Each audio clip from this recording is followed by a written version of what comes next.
நம்ம ஆளுங்க தானே நம்மள இவ்ளோ தூரம் சப்போர்ட் பண்ணி கூட்டிட்டு வந்தாங்க. அவங்களுக்கு தெரியாதா அவங்களோட பெஸ்ட் ஹாலிடேஸ் நம்ம கூட தான்னு. GT Holidays, South India's #1 travel brand. கவர்மெண்டுடைய counter பார்ட்டான செந்திலோட உங்களுக்கு எந்த அளவு பழக்கம்? இந்தியில் நான் வந்து ரொம்ப ஊம குசும்பு, பயங்கர ஊம குசும்பு. அது ஒரு 50 ரூபாய் 100 எடுத்தார். உன்னை ட்ரெயின் கூட ஏற்ற மாட்டானுங்க. நடிகன் சிவகார்த்தியன் வச்சு பண்ணணும் தான் அந்த பிளான் தான் சொன்னார். அவர் கூட அந்த கார்கில் நிகழ்ச்சிக்கு போயிருந்தார். ஒரு 100-150 பேர் போனோம்ல ட்ரெயினில், ஃபுல் கம்பார்ட்மெண்ட்டே எடுத்துட்டா ஒரு 20-30 பேருக்கு அந்த கேன்சர் பேஷண்ட்டுக்கிட்ட வந்து பேசுவார். அவர் சரண் சார் வேற ஒரு கம்போஸ் பண்ணியிருந்தார். எல்லாரையும் வெளியே போங்க, நான் பார்பரா வருவேன். நல்ல சீன். இன்றைக்கும் அது பயங்கர ட்ரெண்டிங். அந்த பாட்டு வீணுங்காண்டி யாரு வேலைன்னு வைப்பேன். கொஞ்சம் வால்யூமை கம்மி பண்ணலாம் அப்படின்னாரு. ஏன்?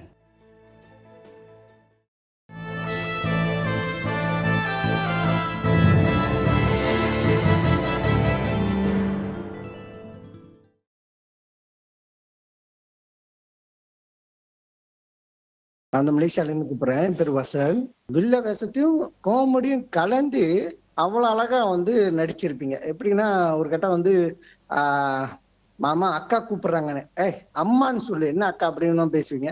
அந்த கட்டத்துல வந்து பாத்தீங்கன்னா அந்த வில்லத்தனமும் இருக்கும், அது ஒரு லூசு புள்ள சார் அப்படின்னு சொல்லிட்டு போங்க. அது வில்லத்தனமும் கலந்துருக்கும், அதே மாதிரி காமெடியும் கலந்து நல்லா அழகா செஞ்சிருப்பீங்க. அதே மாதிரிதான் இந்த அரிசி தெராசை தூக்கிட்டு போற விஷயம்லாம் அவ்வளவு சூப்பரா நடிச்சிருக்கீங்க. நீங்க ஒரு படத்துல ஒரு சீன் வந்தாலும் நல்லா அருமையா நடிக்கிறீங்க. சூப்பரா இருக்கு சார். மனசுல நிக்கிற மாதிரி ஒரு கதாபாத்திரமா உங்களுக்கு அமைதா இல்ல நீங்க அதை எடுத்து நடத்துறீங்கன்னு தெரியல. அது நல்லா இருக்கு சார். கரெக்டா உங்களுக்கு அமைஞ்சிருக்கு.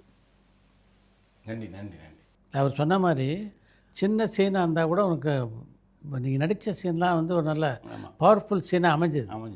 ஆனாலும் ஒரு முக்கியமான கதாபாத்திரத்தை நம்ம நடிக்க வைக்க மாட்டேன்றாங்களேன்ற ஏக்கம் நிறைய இருந்திருக்கா? இல்லை, அதுதான் நாங்கள் ப்ராக்டிக்கலாக இருப்போம். என்னென்னா இது என் கையில் கிடையாது. இது டைரக்டர்ஸு அந்த ஸ்கிரிப்ட் எல்லாமே அமையிறது தானே. இப்போ சுந்தர்சி அரண்மனையில் அப்படி ஒரு கேரக்டர் கொடுத்தார்ல. இப்போ பார்த்தீங்கன்னா ஆம்பளையில் அது மாதிரி பண்ணியிருப்பேன். ஆம்பளையில் ஓரளவுக்கு சந்தானம் கூட த்ரூ அவுட் வரும் ஆம்பளையில். இப்போ விஷால் படத்தில் ஓகே, ஓரளவுக்கு நல்ல கேரக்டர் தான் அது. பட் என்னென்னா அந்த படத்தில் யோகி பாபு இருப்பா அப்படி, பிடிவி கணேஷ் இருப்பா அப்படி, இப்போ உங்களை மாதிரி பெரிய ஆர்டிஸ்ட் இருப்பாங்க, அப்போ மனோகரா இருப்பா அப்படி. நீங்கள் ஆட்டோமேட்டிக்காக அதில் ஒரு 500 பேர் இருப்பாங்க சுந்தர்சி படத்தில் இல்லையா? அப்போ நம்ம அதில் ஒரு கேரக்டர் என்னை பொறுத்த வரைக்கும் என்னென்னா சார் அந்த படத்தில் நம்ம இருக்கணும், அந்த பெரிய படத்தில் இருக்கணும், ரிஜிஸ்ட் ஆகும், இவ்வளோ தான் நம்ம கேரக்டர். என்னென்னா சார் இது வந்து அமையிறது தான் சார். மம்முட்டி சொல்லியிருக்காரு சார் ஒரு படம் பார்த்துட்டு, அதாவது நான் நடிக்கிறேன், இந்த படம் ஓடுன்னு நினச்சிட்டு நடிக்கிறேன் ஆனால் ஓட மாட்டேங்குது. நான் இது எங்கடா விளங்குன்னு நினச்சிட்டு நடிக்கிறேன், அந்த படம் ஓடிடுது. ஸோ அப்போ எனக்கு தெரியல, என்னால் ஜட்ஜ் பண்ண முடியல. அதானே சார் உண்மை. இப்போ ஒரு டைரக்டர் வந்து 10 படம் பண்ணுறாரு, 10 படமும் ஹிட் ஆகுதா?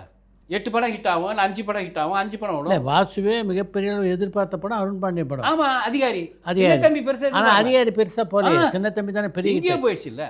ஸோ அதனால் இந்த மாதிரி இது அமையிறது இல்லையா? அது அமையிறது தான் நான் சொல்கிறேன். அது வந்து அப்போ அது மாதிரி நமக்கு இது வந்து பரமபதம் சார். சினிமாவை பொறுத்த வரைக்கும் இங்கே பாம்பு வரும், ஏணியும் வரும். ஏணி வரும்போது ஏறி நின்று ஆடாமல், பாம்பு வரும்போது படுத்து ஐயோ பம்மிட்டு இல்லாமல், இது பரமபதம் ஜாலியாக இருக்குன்னு சொல்லிட்டு ஜாலியாக போட்டிங்கன்னா, இது எங்கேருந்து நான் கற்றுக்கிட்டா சத்யராஜ் சார்ட்டேருந்து, கவுண்டமணி அண்ணன்ட்டேருந்து, மணிவண்ணன் சார்ட்டு. மணிவண்ணன் சார் பார்க்காத ஃபெயிலியரா சார்? நான் அவர் வேதனையோடு இருந்த மணிவண்ணன் சார் நான் பார்த்துருக்கேன். இல்லையா? ஆமாம் சார். அதுக்கப்புறம் அவர் நடிகனா அவர் தன்னைத்தானே ப்ரொமோட் பண்ணிக்கிட்டார் அமைதிப்படையில். இல்லை, அமைதிப்படைக்கு அப்புறம் தானே அவர் நடிகன் ஆகி டேக் ஆஃப் ஆனார். அதுக்கு முன்னாடி டைரக்ஷன் எவ்வளோ வருஷம் பண்ணீங்க, எப்படி பண்ணுவீங்க? ஸோ அது அவர் ஸ்டேல் ஆகிடுது இல்லை. சேனதுக்கப்புறம் அவர் கரெக்டாக தன்னை நடிகனை அழகாக அவதாரம் எடுத்து அதுக்கப்புறம் போடுன்னு போட்டார், பின்னி எடுத்தார்.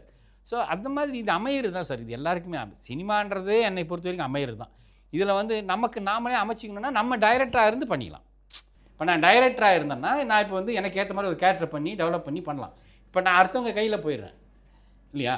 அப்போ நாம் வந்து அவர் எனக்கு கொடுத்தா அந்த கேரக்டர் நம்ம சிறப்பாக பண்ணலாம். கரெக்ட். அது இல்லாதப்போ வேறு. இப்போ வில்லாதிகள் பார்த்தீங்கன்னா நான் பயங்கர எக்ஸ்பெக்ட் பண்ண ஒரு படம். அதில் பார்த்தீங்கன்னா அந்த வில்லாதிகளில் சத்யராஜ் சார் நக்மாவை லவ் பண்ணுவார், மணிவண்ணன் சார் நக்மாவை லவ் பண்ணுவார், நானும் நக்மாவை லவ் பண்ணுவேன். இப்போது சத்யராஜ் சாருக்கு இம்பார்ட்டன்ஸ் அதிகமாக இருக்குமா, மணிவண்ணன் சாருக்கு அதிகமாக, எனக்கு அதிகமாக இருக்குமா? சத்யராஜ் சாருக்கு மணிவண்ணன் சார் தான் அதிகமாக இருக்கும். இதை நீங்கள் ஆரம்பத்திலே உணர்ந்துட்டீங்கன்னா நான் கக்கூசை சாப்பிட்டு அழ வேண்டியது அவசியம் இல்லை, கேஷுவலாக இருந்துடலாம். இப்போ அது என் சீன் ஃபுட்டேஜில் போச்சு, செம்ம சீன்லாம் போச்சு. Okay right. அதில் அந்த கோ டைரக்டர்லாம் சொல்லுவாங்க. இப்போ எனக்கு மேலே இருந்தார்ல பில்லா கிருஷ்ணமூர்த்தி, சார் அது கொஞ்சம் ஜாஸ்தியாக இருக்கிறது அப்படின்னாரு. அப்படியா, நல்லா தானே இருக்குது. அவர் போராடி பார்ப்பார் சத்யராஜ் சார். சரி சினிமாவுக்கு வேண்டி கதைக்காக வேண்டி சரி ஓகே ரைட், இந்த மாதிரி போகிறது தான். நான் அதனால் அது வருத்தப்படுறதும் கிடையாது, அமைஞ்சாலும் நடிப்பேன் கண்டிப்பாக. இப்போ பெருமாள்னு ஒரு படத்தில் நடித்தேன் சார். அதில் ஒரு நாட்டாமை கேரக்டர், ஒரு சீன் தானா செர்ரி சீன், காட்டுத்தனமான சீன் உண்மையிலே. அந்த ரைட்டு சொல்கிற அப்படி பாலசேகர்னு சொல்லிட்டு இறந்துட்ட, அப்படி வெள்ளை பாலுன்னு சொல்லுவாங்க, அவர் இறந்துட்ட. அப்படி அவன் வந்து தலைவராக இந்த படம் வந்துச்சுன்னா நீங்கள் வேறு தலைவரா, நான் நீங்களா வேறு யாரும் சொல்கிறேன் இல்லை பின்னிட்டோம்ல அப்படி தான் சொல்கிறேன் நான்.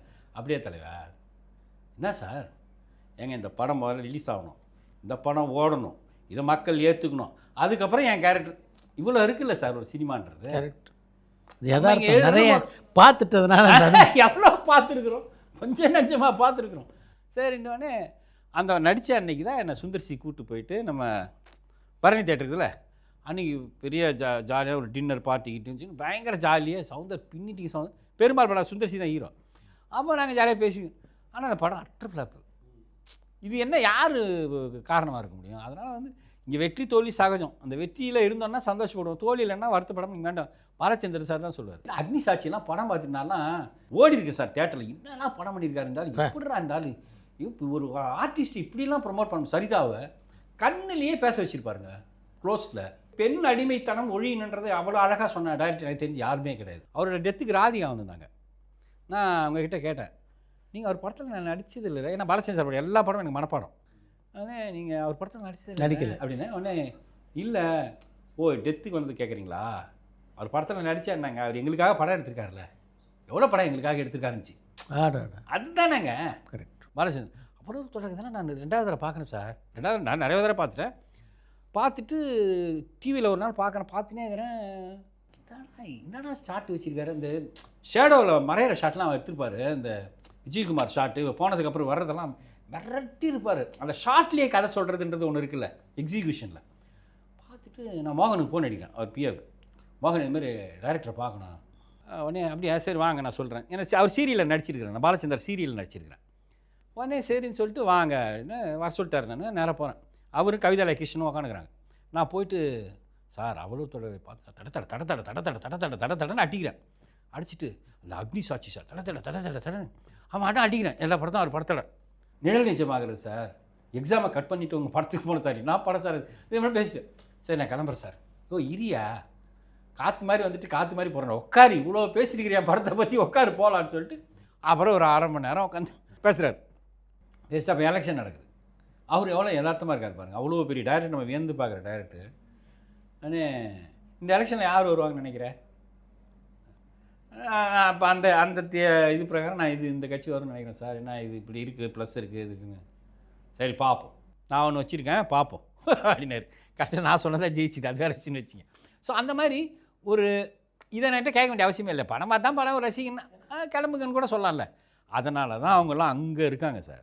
கவர்மெண்டுடைய கவுண்டர் பார்ட்டான செந்திலோட உங்களுக்கு எந்த அளவு பழக்கம்? செந்தில் வந்து ரொம்ப ஊம குசும்பு, பயங்கர ஊம குசும்பு. அது ஒரு தடவை வந்து ஆகாயனை பொறுத்த ஷூட்டிங்கு, அந்த திருநீர் மலையில் ஷூட்டிங்கு பொள்ளாச்சியில். கவுண்டமணி அண்ணன் வந்து வரல, இவர் முன்னாடி வந்துட்டார். செந்தில் பயங்கர கூட்டங்க, அப்போல்லாம் கூட்டம் வரும் சார் நடிகனை பார்க்க, வரவே மாட்டாங்க சார்.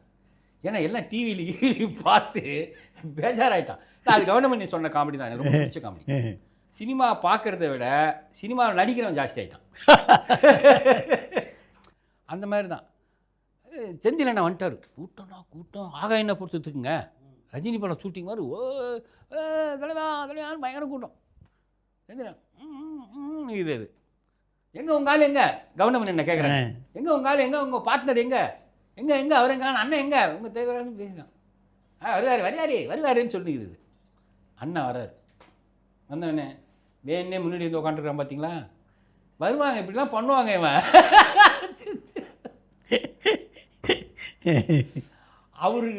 அவர் வந்து எதை வேணாலும் டைஜஸ்ட் பண்ணிக்குவார். வர்றவங்கெல்லாம் அவர்கிட்ட அப்புறம் எங்கே அவர் எங்கே வேணுமானுங்க, டென்ஷன் ஆகிடுவார் அண்ணன். ஆக என்னை பொறுத்தவரை பாலு தான் ப்ரொடியூசர். அப்போ பாலு என்ன பண்ணு, இவர் ஃப்ளைட்டில் டிக்கெட் போடுன்னு சொல்லிக்கிறாரு பாலுவோட தம்பிக்கிட்ட. தம்பி தான் மேனேஜர். வந்துடுண்ணே அண்ணே 8 மணி ஃப்ளைட்ண்ணே, உங்களுக்கு 4 மணிக்கெலாம் டிக்கெட் வந்துடுன்னு சொல்லிக்கிறானுங்க. கடைசி வரை நான் சொன்னேன், அண்ணா நம்பாதீங்க, எப்படியும் ட்ரெயினில் தான் ஏற்றி விடுவானுங்க அப்படி சொல்லிக்கிறேன். நான் வந்து இதில் வந்து நான் கேஷுவலாக எனக்கு எப்படியும் ட்ரெயினில் தான் டிக்கெட் போட போகிறேனுங்க, ஏன்னா ஃப்ளைட்டில் டிக்கெட் போட போகிறதில்ல. நான் மட்டும் ஜாலியாக சுற்றினுக்கிறேன். ராம்கியில் பாருங்கள் டென்ஷனே இல்லாமல் ஜாலியாக சுற்றினுக்கிறாரு அவர். நான் எதுக்கு தலைவர் டென்ஷன் ஆகணும்? நான் எப்பயுமே ட்ரெயின் தானே, நீங்கள் ஃப்ளைட்டுன்னு நீங்கள் ஒரு எக்ஸ்பெக்ட் கனவோடு இருக்கிறீங்க பாலு படத்தில், அதுக்கு நான் என்ன பண்ண முடியும்? கட்டு ஃப்ளைட் டிக்கெட் கடைசி வரையும் கொடுக்கல. 2 பேரும் ட்ரெயினில் ஏற்றிட்டாங்க. யார்? கவுண்டமணியன் ராம்கியும். அப்போ செகண்ட் ஏசி தேர்ட் ஏசி அப்போ ஸ்க்ரீன் இருக்கும் சார். நாங்கள்லாம் வெளியில் நின்றுக்கிறோம். ஒரு 10 நான் பாலானந்த், எம்எஸ் விஸ்வநாதன் பையன், கோபி, ஒரு 10 பேர் வெளியில் நின்றுக்கிறோம். ஆர்டிஸ்ட் எல்லாம் ட்ரெயின் டிக்கெட்டே வருமா வராதான்ட்டு கன்ஃபார்ம். அவங்களுக்கு அட்லீஸ்ட் டிக்கெட்டாக டிக்கெட் போட்டானுங்க ஏதோ ஏசியில். நான் போயிட்டு ஸ்க்ரீன் வாங்கி பாப்பா நான் அவர் பேசி ஒருத்தன் ஸ்க்ரீனு கேட்டு, எங்கே அவர் வரலையா செந்தில், நீங்கள் மட்டும் தனியாக போகிறீங்க, யோ போயா டென்ஷனாகி கத்துறாரு. நான் உடனே என்னண்ணே நினச்சேங்க அவன் படத்தில் நடிக்கக்கூடாதுன்னு நினச்சேங்க, டென்ஷனாகி பேசிக்கிறாரு. பா ஒரு 50 ரூபாய் 100 ரூபா எடுத்தார். உன்னை ட்ரெயின் கூட ஏற்ற மாட்டானுங்க, பசங்க பிடிச்சி வந்துருவா. சொன்ன மாதிரியே நாங்கள்லாம் நின்றுக்கிறோம் சார். எந்த ட்ரெயினில் ஏற போகிறேன்னு தெரில, டிக்கெட்டு வருதா வரல தெரியும். ஒரு ட்ரெயின் வருது, அங்கேருந்து பால் கரெக்டாக ட்ரெயின் வரும்போது வர அப்படி, ஏன்னா நீங்கள் ஊருக்கு போகலையா, இங்கே நின்றுட்டுருக்கிறீங்க, ஏன் உங்களுக்கு யாரும் டிக்கெட் போடலையா, சரி எப்படி போட்டுருவாங்கன்னு சொல்லிட்டு ஏற அப்படி ட்ரெயினில். அப்படியே எமர்ஜென்சி அது கோபி பிடிச்சாரு, எங்கே இங்கே போகிறீங்க வாங்க அப்படின்ட்டு கூப்பிட்டு எங்களை ட்ரெயின் ஏற்றிட்டா நீ போகிற அப்படின்னு சொல்லிவிட்டு, அதுக்கப்புறம் ஏதோ ஒரு ட்ரெயினில் டிடிஆர்ட்ட கெஞ்சி கிஞ்சி கூத்தாடி அதுக்கப்புறம் ஏற்றி விட்டு எம்எஸ் நான் அந்த பையனை நான் பார்க்குறேன். அவர் எம்எஸ் எவ்வளோ பெரிய ஆள், கோபி சார் சரி கக்கூசிக்கிட்டு நின்று வரோம் எல்லோரும். 2 பொம்பளைங்கள்ட்ட மட்டும் அட்ஜஸ்ட் பண்ணி படுக்க வச்சுட்டு நாங்கள் எல்லாம் நின்றுனே வந்தோம். இந்த மாதிரி இல்லை, நீங்கள் இதையெல்லாம் கடந்த ஒருத்தனுக்கு வந்து நீங்கள் வெற்றி தொழிலை பற்றி ஓகேங்க அப்படின்னா வாழ்க்கை ஈஸியாக எடுத்துக்க வேண்டி தரேன். நம்ம பாலுவையும் பார்த்துக்கிட்டோம், ராமநாத் சாரையும் பார்த்துக்கிறோம். ராமநாத் சார்லாம் தங்கமான பிடிச்சது. அவருக்கு வந்து எப்படின்னாங்க சினிமா வந்து ஒரு எப்படி ஒரு ஒரு அது ஒரு பெரிய இது மாதிரி ஒரு பெரிய நேசம். அதாவது யோ ஷோலே பண்ணியா, நான் ஒன்று சார் ஷோலே தான் பண்ணாங்கல்ல சார், யோ அந்த மாதிரி ஒரு படம் பண்ணியா, அந்த மாதிரி ஒரு கனவோடு அவர் சத்யராஜ் சாரை ப்ரொமோட் பண்ண மாதிரி உண்மையிலே அது உண்மையிலே பெரிய. கடைசி வரைக்கும் ஷோலே தமிழில் என் தெலுங்குலையும் பண்ணணும்னு ஆசை இருந்தது. ஆமாம், அவருக்கு அதான் லட்சிய கனவு. கடைசியாக சாகிறதுக்கு முன்னாடி என்கிட்ட 2 மாதத்துக்கு முன்னாடி பேசுகிறாரு. பேசிட்டு இதுமாரி யோ பிடிச்சிட மாட்டேன்யா, ஒரு பாம்பேலேருந்து ஒரு பார்ட்டி வந்துட்டாயா, 100 கோடி வரைக்கும் பண்ணான்னு சொல்லிட்டாயா, இப்படியாவது சிவகார்த்திகனை பிடிச்சிடணுயா. சிவகார்த்திகை மேனேஜர் பேசினேன். பேசி அதுக்கப்புறம் பேசின உடனே அவர் வந்து என்ன அதுதான் சினிமா, அதுதான் சொல்ல வரேன். ஏன்னா இப்போ நீங்கள் கரெக்டில் இருக்கணும் சார், இல்லைன்னா சார் சொல்கிறேன்னாரு சார். அப்புறம் நான் சொன்னேன் சார் கஷ்டம் தான் நினைக்கிறேன். அவர் ரொம்ப வெக்ஸ் ஆகிட்டார் அந்த படம் பண்ணணுன்ட்டு. அதுதான் நீங்கள் என்னென்னா அந்த வெக்ஸாக தான் கூடாதுன்னு சொல்ல வரேன் நான். மனிதர்களுக்கு நடிகன் சிவகார்த்திகேயன் வச்சு பண்ணணும் தான் அந்த பிளான் தான் சொன்னார். பட் ஆனால் அது செட் ஆகலை. நீங்கள் டிசைடிங் அத்தாரிட்டி கிடையாது, யாராக இருந்தாலுமே சொல்கிறேன் நான், புரியுதா உங்களுக்கு? டிசைடிங்கிறது கடவுளால் அது படைக்கப்பட்டு அதுக்கப்புறம் நீங்கள் அப்படி உருமாறி வர்றது தான். இப்போ சிவகார்த்திகேயன் நினச்சிப்போம் அப்படி நம்ம இந்த இடத்துக்கு வரோன்ட்டு. தாய் கழுவி எடுக்கும்போது ஒரு நல்ல படமாக தான் நினச்சிடுவேன். அது இந்த அளவு கலெக்ட் பண்ணி ஆரம்பிச்சாங்களா, அது அவங்களே நினச்சிருக்கோம். அதுதான் சொல்கிறேன், அந்த கொண்டு போய் சேர்க்குற விதம். அது சதுரங்க வேட்டை மனோபாலா ப்ரொடியூசர் சார், சத்தியமாக மனசாட்சி தொட்டு சொல்லுங்கள், அந்த படம் மனோபாலா ரிலீஸ் பண்ணி தான் இந்த அளவுக்கு ஓடி இருக்குமா? அதை ப்ரொமோட் பண்ணார். எங்கே பார்த்தாலும் சதுரங்க வேட்டைன்னு சொல்லிட்டு அது லிங்குசாமி முழுக்க லிங்குசாமி. நான் லிங்குசாமி பார்த்து ஒருத்தர் சொன்னேன், தலைவர் அந்த படம் ஹிட்டாக இருந்த காரணம் சுபாஷ் நீங்கள் தான். எங்கே பார்த்தாலும் அந்த ரேடியோவில் கேட்கும், அதில் கேட்கும், இதில் கேட்கும். நமக்கே படம் பார்க்குற ஒரு கியூரியாசிட்டி கிரியேட் பண்ணிட்டாங்கல்ல, அதுதான் மெயின். நல்ல படம் நல்லா ப்ரொமோட் பண்ணாங்க. அதுதான் சார் நீங்கள் கொண்டு போய் சேர்க்கணும்ல. அதுதான் தாய்க்கழிவை கரெக்டாக கொண்டு போய் சேர்த்தா அப்படி சிவகார்த்திகேயன், அது பெரிய விஷயம். கமலோட விஜயோட நடிக்கக்கூடிய வாய்ப்பு அமையல. கமலோட நடிச்சினேன், வசூல் ராஜா சரண் தான் டைரக்ட் பண்ணார். எனக்கு அதில் ராஜ்குமார்னு சொல்லிட்டு மழை பண்ணார் இல்லையா டைரக்டர், அவர் வந்து எனக்கு நல்ல ஃப்ரெண்டு. அட்டகாசம் படம் அஜித் ஹீரோ, சரண் தான் பண்ணுறாரு. அப்போ நான் வந்து ராஜ்குமார்கிட்ட போயிட்டு தலைவர் அட்டகாசம் பண்ணேன். அப்புறம் நான் போய் சரண் சார் பார்த்தேன், ஐயோ அதில் பண்ணிடலாம் ஒரு கேரக்டர், உங்களுக்காக ஒரு கேரக்டர் ஒன்று பண்ணியிருக்கேன்னு சொல்லிட்டு வில்லனோட கூட அசிஸ்டன்ட் மாதிரி. இவன் வந்து என்னென்னா எப்படின்னா இந்த வில்லன் ரொம்ப சேடிஸ்ட் கேரக்டர். அவன் பாபி ஆண்டனி பண்ண அப்படி. அது வந்து அப்புறம் அவன் எடுத்தோடனே யாராவது வீட்டுக்கு போனால் சாப்பிட மாட்டான். அவன் ஏதோ விஷம் கலந்து கொடுத்துருவாங்களோன்ட்டு என்னை தான் ஃபஸ்ட்டு சாப்பிட சொல்லுவான். நல்லா இருக்குல்ல வித்தியாசமாக. உடனே நான் ஃபஸ்ட்டு ஒரு பயத்தோடு சாப்பிடுவேன். என்னங்க நம்ம வீட்டில் வந்துட்டு பயத்தோடு சாப்பிட்றீங்க, நல்லாயிருக்கும் சாப்பாடு, நல்லா தான் இருக்கும் அப்படின்னு சொல்லிட்டு அந்த மாதிரி ஒரு கேரக்டர். அப்புறம் சரின்ட்டு அதுக்கப்புறம் தான் வசூல் ராஜா தலைவரே இதில் எப்படியா பண்ணேன், இதில் ஒன்றுமே இல்லை, பட்டு நிற்கிறேன், கமல் சார் பக்கத்தில் நிற்கிறேன், எனக்கு டைலாகே வேணாம், எனக்கு ஒன்றுமே தேவையில்லை, நான் மாட்டேன், அவர் நிற்கும் போதெல்லாம் வந்து பக்கத்தில் நின்றுக்கிறேன் அப்படின்னா. சரி ஓகேன்னு சொல்லிட்டு அப்புறம் ஒரு கம்பவுண்டர் கேரக்டர் கிரியேட் பண்ணி அதில் சாங்கு ஹீங்கு அவர் வந்து ஒரு பயங்கர எப்படி சொல்லுவாங்க என்சைக்ளோபீடியா, அவர் சினிமாவோட என்சைக்ளோபீடியா, அவர் ரொம்ப யதார்த்தங்க. அதுதான் நான் சொல்கிறேன்ல, ஒரு மனிதனை நீங்கள் எட்டேருந்து பார்க்குறதுக்கும் கிட்ட போய் பார்க்குறதுக்கும் நான் மிரண்டேன். அவர் என்னடா உலகமாக நடிங்க அவர் இல்லையா, அதில் எந்த மாற்றுக்கிறது குணாலாம் பார்த்துட்டு நம்ம குணா மகாநதிகான் இதெல்லாம் பார்த்துட்டு நம்ம கதறி இருக்கும்ல, ஏன்னா அந்த ஆள் அப்படி. ஆனால் அவ்வளோ யதார்த்தங்க. அவர் சொல்கிறார் பாருங்க, செட்டுக்குள்ளே வராரு பாலாசிங்கு, வையாபுரி, வேல்முருகன், நான் கருணாசு, நான் அந்த காதல் சுகுமார், ஒரு 10 பேர் இதுமாரி ஆர்டிஸ்ட் தான். இவ்வளோ திறமைசாலிகள்லாம் இந்த படத்தில் இருக்கிறீங்க, நல்ல விஷயம் அப்படின்றார். எனக்கு ஒரே சர்ப்ரைஸ் ஆகிடுச்சு. நம்மளாம் இவர் ஒரு பெரிய திறமைசாலி, இவர் நம்மளை சொல்கிறாருன்றது எவ்வளோ பெரிய விஷயம் யோசிச்சு பாருங்க. ஆனால் அந்த சொல்லி கொடுக்குறது எனக்கு வந்து அந்த பாட்டில் வந்து ஆழ்வார்பேட்டை ஆண்டவா வேட்டியை போட்டு தாண்டவா, அதில் வந்து நரசம்மா ஊசி போடு அப்படின்னு சொல்லிட்டு எனக்கு தான் அதை கொடுத்தாரு. அது பர்டிகுலர் இது சவுந்தர் பண்ணுறேன்னு சொல்லிட்டு சேனல் சொல்லி சொன்னார். எனக்கு அது அந்த மூமெண்ட் பண்ணிவிட்டு ஏதோ ஒன்று வரல, என்ன வரலையா அப்படின்னாருங்க. வரும் சார், சரி ஓகே அப்படின்னு சொல்லிட்டு இதை பண்ணுங்க சொல்லிட்டு அவர் பண்ணி அதை மாற்றி அவர் பண்ணிட்டார். அது அந்த அந்த அதுதான் அவர் டைரக்டராகவும் ஏன் ஜெயிச்சார், ஒரு நடிகனா ஏன் ஜெயிச்சார் அப்படின்னும் போது ஒரு சக நடிகனுக்கு லைட்டாக அந்த இடத்துல வீக்னஸாக இருக்குது, அவர் வரலை அப்படின்றத தெரிஞ்சுக்கிட்டு அதை வந்து வர அளவுக்கு அது வேறு மாதிரி போர்ட்ரேட் பண்ணி பண்ணுறாருல, அதுதான் கமல் சார். வரண்ட் அதுமாதிரி நிறைய பேர் சொல்லுவாங்களா அவர் இன்டரப்ட் ஆகிற அது பார் இது அதெல்லாம் கிடையாது. ரொம்ப ரொம்ப டீசென்ட், வெரி டிப்ளமேட்டிக், ரொம்ப டிசிப்ளின்ட். அவர் ஒரு ஷாட்டு அந்த படத்தில் அந்த கேன்சர் பேஷண்ட்டுக்கிட்ட வந்து பேசுவார். சரண் சார் வேறு ஒரு கம்போஸ் பண்ணியிருந்தார், எல்லோரும் வெளியே போங்கன்னு சொல்லிட்டு அவர்கிட்ட டிஸ்கஸ் பண்ணுறாரு இந்த சீனை. அந்த சீனை பற்றி 10 சீனை பற்றி டிஸ்கஸ் பண்ணிவிட்டு அதுக்கப்புறம் சரண் சார் அவர் வந்து கன்வின்ஸ் பண்ணி தான் அதை எடுத்தார். இது தப்பு இல்லையே. இப்போ உங்களுக்கு ஒரு விஷயம் நீங்கள் இவ்வளோ பெரிய ஆள் சார், நீங்கள் வந்து ஒரு விஷயத்தை நீங்கள் அப்படி நடந்ததா சவுந்தர் முன்னாடி என்கிட்ட கேட்டுக்கிறீங்கன்னா அது எதுக்குன்னா ஒரு தெரிஞ்சுட்டு அதை கேட்டால் அந்த விஷயம் நல்லாயிருக்கும், சுவாரஸ்யமாக இருக்குன்னு தெரிஞ்சுக்கிறது தானே. அது விஜயோட அப்புறம் பண்ணியிருக்கீங்களா? யூத்தில் வந்து வின்சென்ட்ஸில் தான் டைரக்டர்.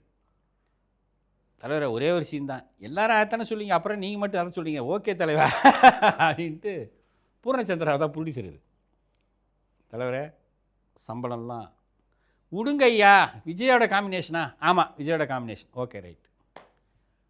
போனால் நான் பார்பரா வருவேன், அவர் நல்ல சீன், இன்றைக்கும் அது பயங்கர ட்ரெண்டிங். அந்த பாட்டு நீ அருவாலை தீட்டிக்கிட்டு சேவ் பண்ணுவோம் சார் பாட்டு. அந்த பாட்டு வந்து சவுண்டு வச்சுட்டு வந்து பண்ணுவேன், வீணுங்காண்டி அருவாலைன்னு வைப்பேன், கொஞ்சம் வால்யூமை கம்மி பண்ணலாமே அப்படின்னாரு. ஏன் உணர்ச்சி பொங்குற பாட்டாக இருக்குது, பார்த்து சேவிங்களாம் பண்ணுறீங்க, பாட்டு தானே தலைவர், அதெல்லாம் கரெக்டாக அண்ணன் ப்ளீஸ்ண்ணே. ஸோ அது ஒரு நல்ல சீன், அது சின்ன சீனாக இருந்தால் கூட நச்சுன்னு இருக்கும். அது நிறைய மீம்ஸில் இதில் போட்டு ஒவ்வொரு இது வர்றப்போ அது மீம்ஸில் போடுவாங்க. அது விஜயோட நடிச்சிருக்கு. விஜய் என் மேலே ஒரு மிகப்பெரிய அன்பு உண்டு. எப்படின்னா கோயம்புத்தூர் மாப்பிள்ளையில் அவர் வந்து அப்போ தானே வளர்ந்து வர்றார், 4வது படம் 5வது படம். கவுண்டமணி அண்ணன் வந்து 6 மணிக்கு மேலே நாங்கள் இல்லாமல் பொழுதே போகாது அவருக்கு. இந்த மாதிரி சொல்லி வந்துரியா வாயா வந்தார், நாங்களாம் அப்படியே போயிட்டு அவருக்கு அரட்டை அடிச்சுட்டு சந்தோஷமாக இருந்துட்டு வருவோம் அந்த பீரியடு. அப்போ விஜய் வந்து எங்களெல்லாம் பார்த்தா கவுண்டமணி அண்ணனுக்கு ஃப்ரெண்டா அப்படின்ற மாதிரி என்ன அங்கே பார்த்து அவர் பாயிண்ட் எப்படி அப்போ கவுண்டமணி பெரிய ஆள். அதனால் நாங்கள் அங்கேருந்து பார்த்ததுலேருந்து ஜில்லா படத்துக்கு நான் நடிக்க போகிறேன். படத்தில் ஃபுட்டேஜில் போயிடுச்சு, அதுவும் ஜில்லா படத்தில் நடிக்க போகிறேன். அந்த படத்தில் நடிக்கும் போது நான் ஒரு பிம்பா நடிச்சுப்பேன். பொண்ணுங்கள்லாம் கூட்டிச்சு எல்லோரும் அந்த அவருக்கு மாலையெல்லாம் போட்டு மரியாதை செய்வோம். ஸோ அந்த மாதிரி விஷயத்தை பண்ணும்போது டக்கு நான் என்ன பண்ணேன், பொண்ணுங்களுடைய ஏய் தலைவரோட செல்ஃபி எடுத்துக்கலாம் வாங்க பிள்ளைங்களா அப்படின்னு சொல்லிட்டு எல்லாரும் அப்படி இது பண்ணிட்டு இப்படி பண்ணுவேன். உடனே அண்ணா இதை நான் பண்ணலான்னு நினச்சிருந்தேன், நீங்கள் பண்ணிட்டீங்க தலைவர் இது என்கிட்ட சொல்லியிருக்கலாமே நான் பண்ணிக்க மாட்டேன். அப்புறம் அவர் பண்ணியிருப்பார் அந்த சீனில் படத்தில் வருவார். ஸோ அந்த மாதிரி அப்புறம் என்னென்னா பார்த்தா டக்குன்னு பார்த்தா எந்திரிப்பார் விஜய். அவர் நம்ம இங்கே இருக்கோம், பட் ஆனால் தலைவர் அந்த மாதிரி சொன்னப்போ நான் சொன்னேன், தலைவரை நானும் சத்யராஜ் சார் உங்களை பற்றி பேசுவோம், எப்படி இந்த வயிறே இல்லாமல் இருக்கீங்களா இங்கிலீஷ் ஆர்டிஸ்ட் மாதிரி எப்படி தலைவர்? ஆனால் நீங்கள் வேறு பேசாமல் இருங்க. அப்புறம் கடைசியாக இப்போ கவுண்டமணி என்னோட ஒய்ஃப் இறந்தப்போ வந்தார், நீங்களும் இருந்தீங்க. வந்தப்போ நான் லாஸ்ட்டில் அங்கே நின்று இருக்கேன். அந்த இடத்துல ரொம்ப ஜெர்க்கும் கொடுக்க முடியாது, சின்ன ஒரு ரியாக்ஷன் எனக்கு தெரியாது அப்படின்ட்டு அவரை பார்த்துட்டு போனேன். ஸோ அந்த மாதிரி பட் நம்ம அதுக்காக போயிட்டு அவர் ரொம்ப ரொம்ப ரிசர்வ் சார். அவர் வந்து நீங்களாக பேசினா தான் பேசுவார். ஆமாம், அது ஒரு டைப் ஆஃப் கேரக்டர். நம்ம அதை போய் ரொம்ப டிஸ்டர்ப் பண்ணுறது. ஆனால் பார்த்து எங்கே பார்த்தாலும் அந்த அந்த மரியாதைகள், அன்புகள் அது உண்டு, எப்பயுமே உண்டு. நண்பர் வணக்கம் சார். சார் உங்கள்கிட்ட பேசுறது ரொம்ப மகிழ்ச்சி. எனக்கு மகிழ்ச்சி. கேப்டன் விஜயகாந்தோட உங்களுக்கு பழகுற வாய்ப்பு கிடைச்சல? நிறைய சொக்கத்தங்க படத்தில் நடிச்சேன் அவரோட. ஓகே. அதுக்கப்புறம் வந்து சேதுபதி ஐபிஎஸ் அசிஸ்டன்ட் டேரக்டராக இருந்தால அதுலேயே அவரோட நடிச்சிருப்பேன். அதில் ஒரு ஸ்கூல் அந்த வார்டன் மாதிரி வருவேன். அதுக்கப்புறம் சொக்கத்தங்கம் தான். சொக்கத்தங்கத்தில் வந்து அவர் காம்பினேஷனில் நான் வந்து ஒய்ஃபை போட்டு அடிப்பேன். அடிக்கும்போது இவர் நல்ல மாப்பிள்ளை தேடிட்டு இருப்பாங்க. இவரும் கவுண்டமணி அண்ணனும் மாப்பிள்ளை தேடிட்டு இருக்கும்போது ஒரு குடிகாரன் வந்து பொண்டாட்டி போட்டு அடிச்சுன்னு இருப்பான், பயங்கரமாக அடிச்சுன்னு இருப்பான். அடிச்சிட்டு இருக்கும்போது இவர் பார்ப்பார், பிரகாஷ்ராஜ் வந்துடுவார் அங்கேருந்து. பிரகாஷ்ராஜ் வந்து என்னை போட்டு அடிக்க வருவார். அந்த பொண்டாட்டி வந்து வேணான்னு சொல்லுவாள். இப்போ இந்த மாதிரி ஆம்பளை தான் வேணும், இவன் தான் ஒரு யாரோ ஒரு பொண்ணை வந்து டார்ச்சர் பண்ணுற ஒரு புருஷனியாலே இவனை தாங்கிக்க முடியல, இவன் அப்போ அவன் பொண்டாட்டி எப்படி பார்த்துப்பான்றது அந்த கான்செப்டில். அப்போ தான் அந்த சீனு. பட் ஆனால் அவரோட பேசுகிறதுக்கு நிறைய வாய்ப்பு இருக்குது.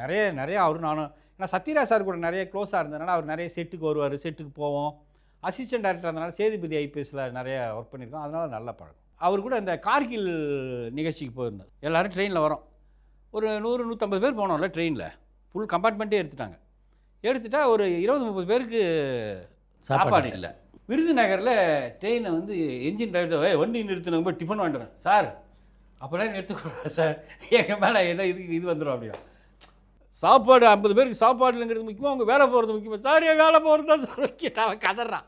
அப்புறம் ஏதாவது சொல்லி சமாளிங்கன்னு சொல்லிட்டு அப்புறம் போய் நிற்க வச்சு ஒரு ஹோட்டலில் போயிட்டு பக்கத்தில் ஒரு ஹோட்டலில் போயிட்டு 50 பேருக்கும் சாப்பாடு வாங்கி கொடுத்து தான் ட்ரெயின் கிளம்பிச்சு. உங்கள்கிட்ட பேசுனது ரொம்ப மகிழ்ச்சிங்க சார். நீங்கள் நினைத்ததெல்லாம் நிறைவேறணும்னு சொல்லிட்டு நான் வேண்டிக்கிறேங்க சார். நன்றி சார். ரொம்ப நன்றி சார். உங்கள் அனுபவத்தெல்லாம் நம்மளுடைய ரசிகர்களோட பகிர்ந்து கொண்டதுக்கு thank you sir. Thank you very much. Thanks a lot. மீண்டும் அடுத்த முறை இன்னொரு கலைஞரோட இந்த நிகழ்ச்சியில் சந்திப்போம். நன்றி, வணக்கம்.